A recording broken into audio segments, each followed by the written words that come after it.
Thank you, Mr. Harrington, my dear friend from West Texas. You know, time and again, my colleagues on the other side of the aisle have put our country in a financial chokehold. Mr. Speaker, they believe that the only solution to fix any of our country's problems is to spend and to spend and, you know what, and spend even more.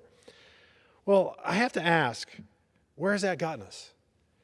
And I'll tell you where, on the road to financial oblivion. Our federal debt is approaching $31 trillion. That's 31,000 billions. Our annual deficit was nearly $3 trillion in fiscal year 21, and I suspect a similar number at the end of FY22. We're experiencing a 40-year high in inflation precisely because of this runaway, reckless, and highly irresponsible government spending. We're seeing higher prices that are disproportionately harming the working poor and the middle class. And Americans are tired of spending over half their hard-earned paychecks just to pay for the basic necessities of life. This body never has had a revenue problem. This body has a spending problem. It's an important distinction. And why? You know, if a school district can't spend more than it takes in, a city can't, a county can't, a state can't.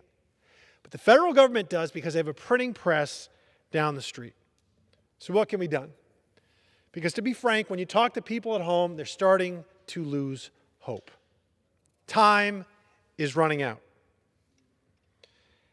And when you become addicted to deficit spending and essentially are enjoying a dollar's worth of goods or services and it's costing you 75 cents, hard to wean yourself off of that. So in effect, what Washington has done for far too long is mortgage our children's future for political expediency and benefit now, never considering what will become of our future generations. So what's the answer? Actually, pretty simple. We should only spend what we take in, period, end of story, full stop. 27 years ago, this very legislation, a balanced budget amendment, passed out of this chamber and exceeded the two-thirds threshold, believe it or not. And it only failed in the Senate by one vote, and it would have been then sent to the states. So we must tackle this issue, Mr. Speaker, here and now. And it shouldn't be partisan. This is math. This isn't a Democratic solution. This isn't a Republican solution. This is an American solution moving forward. And we can't tackle it tomorrow. We can't tackle it next year.